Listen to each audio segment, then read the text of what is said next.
Chères concitoyennes, chers concitoyens, à l'aube de cette année nouvelle, je tiens à vous présenter au nom du conseil municipal et de Terre de Caux, à chacune et à chacun d'entre vous, des vœux de santé, un vœu tellement essentiel en ces temps de pandémie, des vœux de vitalité, des vœux de prospérité et de bonheur à partager, et pour vous-même et vos proches. Que 2022 nous permette de retrouver davantage de sérénité dans la vie de tous les jours, davantage d'aisance dans nos comportements, davantage de confiance en l'avenir. Que 2022 nous permette de rester debout et d'avancer pour le progrès des hommes. Monsieur le maire, quel regard portez-vous sur le début de ce mandat? C'est un mandat inédit, comme je n'en ai jamais connu. Il nous faut naviguer, comme le dit Edgar Morin, dans un océan d'incertitudes et se réinterroger sans cesse sur le sens de notre action publique et sur nos priorités. Le plus difficile, c'est que les projets municipaux que nous portons ont une durée de maturation longue et la crise nous surprend.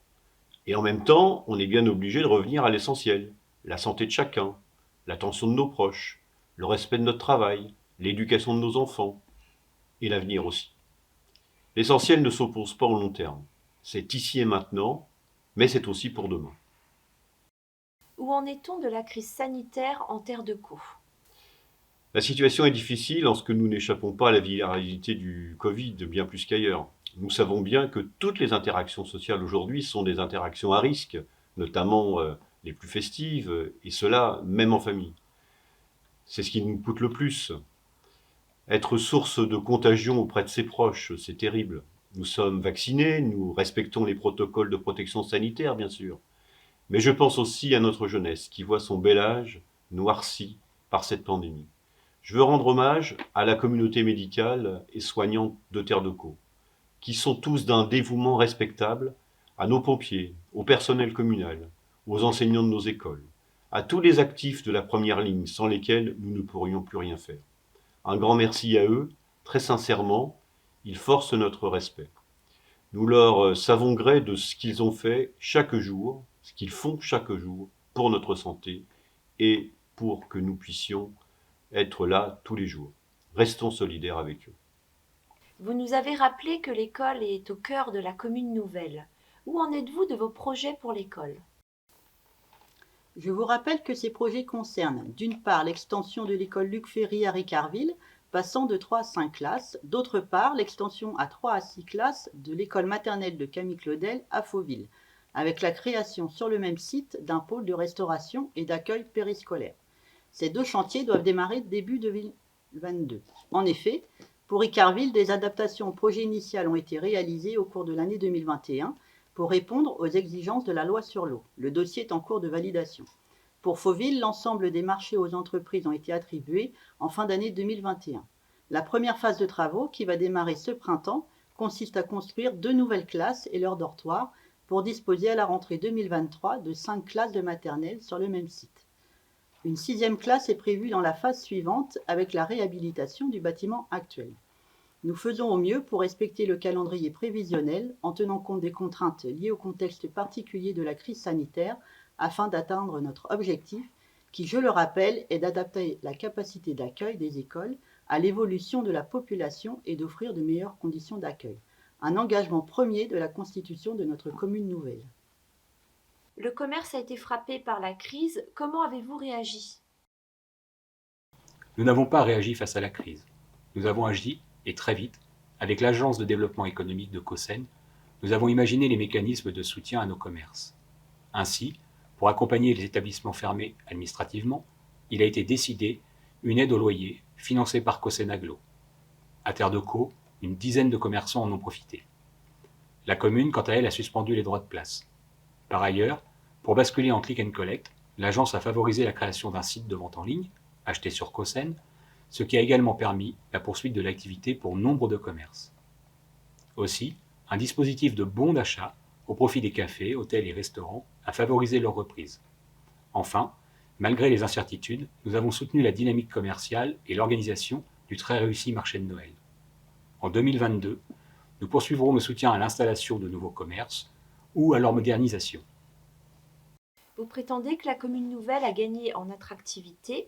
Quelles en sont les preuves? L'atout majeur de notre commune, c'est son positionnement géographique à l'échelle du département.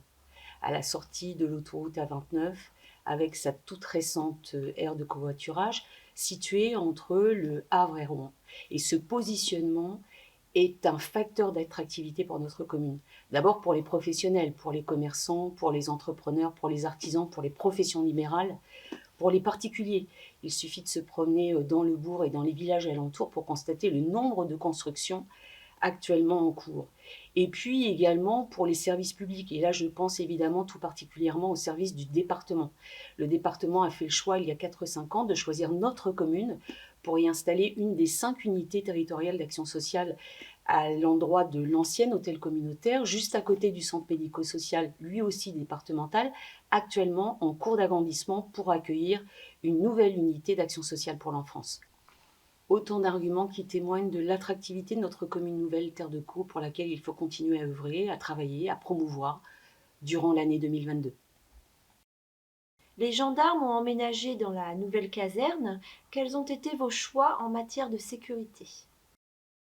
Avec les communes environnantes, il y a déjà plusieurs années que nous avions pris la décision, par l'intermédiaire d'un syndicat intercommunal, de construire une gendarmerie à Fauville, et c'est donc une grande satisfaction pour nous de constater qu'elle est devenue fonctionnelle depuis le mois de mai dernier. Cette proximité est un atout supplémentaire pour la rapidité et l'efficacité des interventions en Terre de Caux. Les gendarmes bénéficieront en outre de la vidéosurveillance que nous avons mise en place à des endroits stratégiques du bourg pour dissuader, élucider et sanctionner si nécessaire. Cette vidéosurveillance sera également à disposition de la police municipale intercommunale de Caux-Seine-Aglo, à laquelle nous avons adhéré en février dernier. Adhésion qui permet ainsi aux gardes champêtres d'intervenir sur tout notre territoire communal. Enfin, en matière également de sécurité, après avoir élaboré un schéma communal de défense extérieure contre l'incendie, les travaux d'implantation de réserves et de poteaux incendie sont en cours et vont se poursuivre dans chacun de nos villages jusqu'à la fin du mandat. Les contraintes environnementales sont de plus en plus fortes. Quelles actions sont menées sur les territoires pour y faire face ? Réduire l'empreinte carbone de nos habitants par l'ouverture d'une aire de covoiturage à l'entrée de l'A29 et concevoir un parcours vélo sécurisé entre les écoles de Fauville et Ricarville, telles sont nos 2 réalisations qui s'inscrivent dans notre politique environnementale.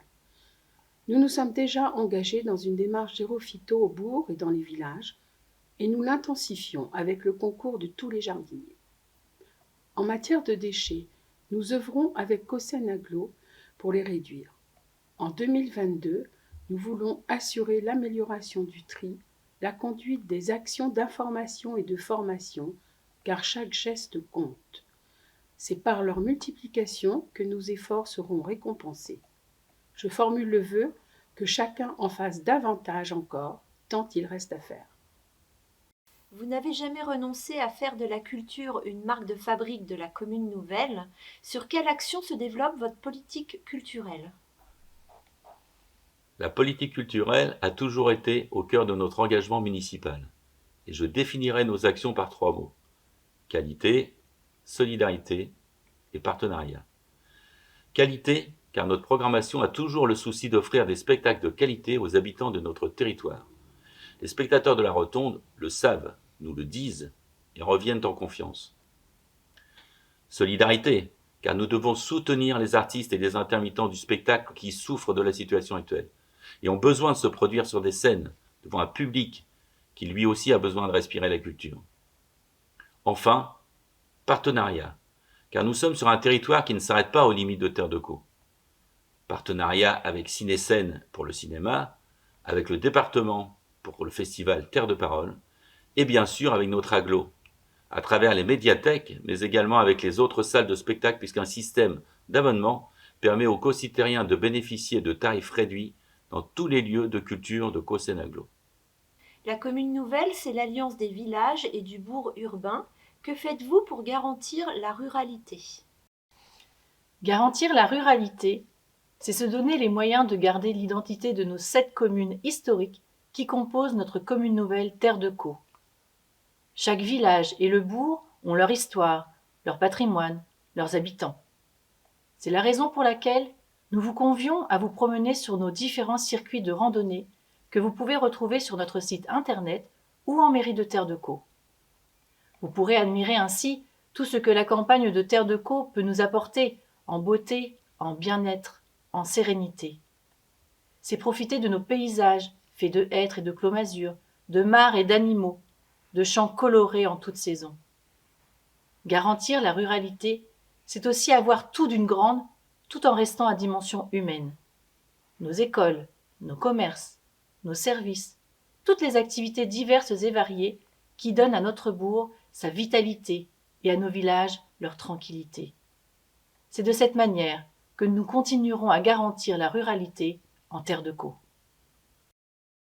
La commune nouvelle dispose d'un patrimoine conséquent. Comment envisagez-vous le valoriser ? La multiplicité du patrimoine de Terre de Caux s'explique par le regroupement de nos 7 communes en 2017.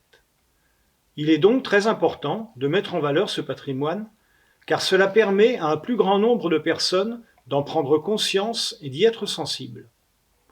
Il est aussi un lieu de mémoire, une manière concrète de garder une trace de l'histoire communale et de son héritage.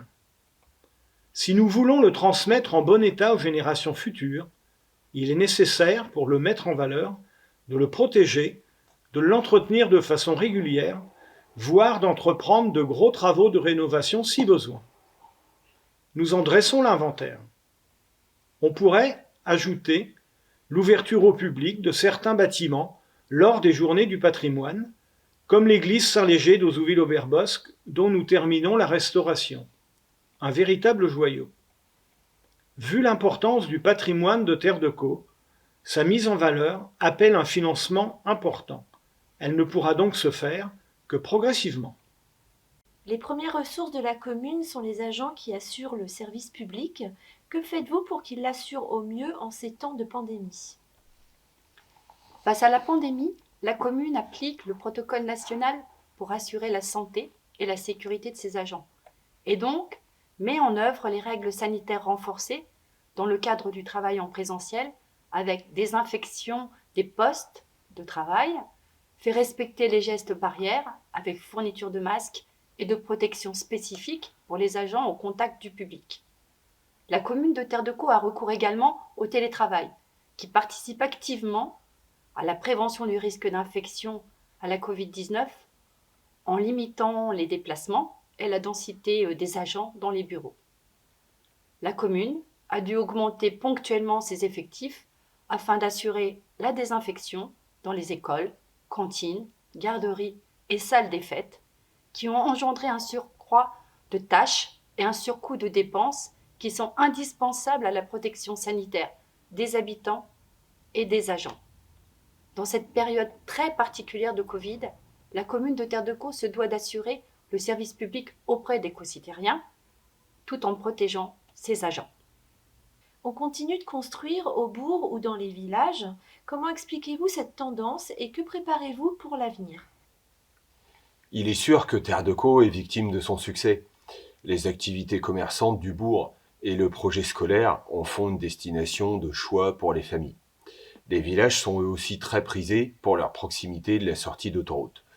C'est dans ce contexte que nous avons la responsabilité de participer à l'élaboration du plan local d'urbanisme intercommunal qu'a engagé Cossenaglo, avec une première étape qui est celle du plan d'aménagement de développement durable. Pourquoi ? Pour léguer aux générations futures un paysage harmonieux tel que les clos masures, surtout pour protéger les terres agricoles et pour trouver un équilibre entre logement et développement de l'activité et entre la protection du patrimoine et les constructions nouvelles. Le PADD sera mis à la consultation du public. Il faut participer à cette concertation, car il vous faut comprendre que lorsque l'on parle d'urbanisme et d'aménagement, nous travaillons pour nos enfants. Ce seront eux qui diront demain si notre travail a été bien fait, si nous aurons su préserver la qualité de vie en Terre de Caux. Le sport tient une place importante dans la vie associative. Comment accompagnez-vous les associations pour les aider dans leur mission ? Pour les sports, nous continuons à soutenir nos associations sportives, tant sur le plan financier, avec le renouvellement de nos conventions triennales, sur lesquelles nous travaillons actuellement pour aller vers l'harmonisation, en favorisant l'adhésion d'éco-citoyens et d'éco-citoyennes, notamment chez les jeunes, tant sur le plan matériel, en mobilisant nos services communaux pour l'entretien des stades, des aires de jeu, des locaux, des salles de sport, et aussi ceux de Cossen-Aglo pour la fréquentation de la piscine intercommunale. Cette période a vu une chute du nombre d'adhérents dans nos associations sportives. Nous avons décidé de réagir. Elles sont un moteur pour nos jeunes, un lieu d'échange pour les plus anciens. Elles sont notre jeunesse, notre histoire, et elles peuvent compter sur nous pour passer cette période difficile.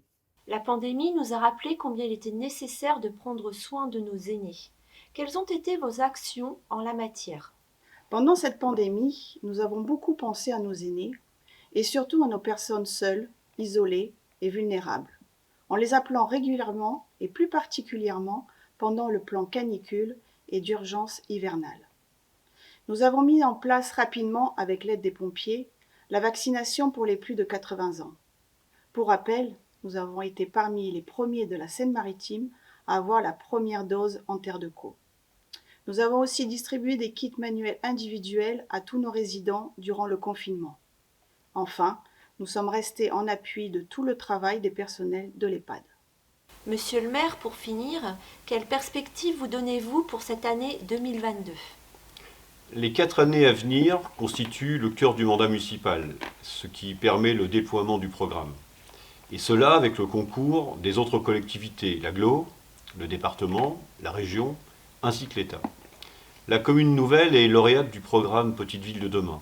Non que nous soyons une ville, bien sûr, mais nous avons la puissance d'une petite ville par l'union de nos forces dans la commune nouvelle.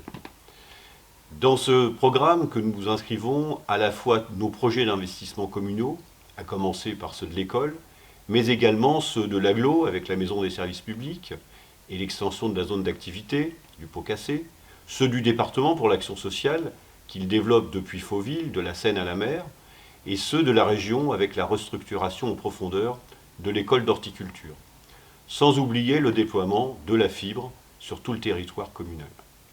Avec Fauville au cœur, c'est Terre de Caux dans son ensemble qui s'affirme comme une collectivité de référence pour le bien-être de ses habitants, pour la prospérité de ses entreprises, pour la qualité de ses services publics et pour l'affirmation de son attractivité. C'est la force d'une ruralité vivante et entreprenante. Alors à tous, je vous souhaite une excellente année 2022.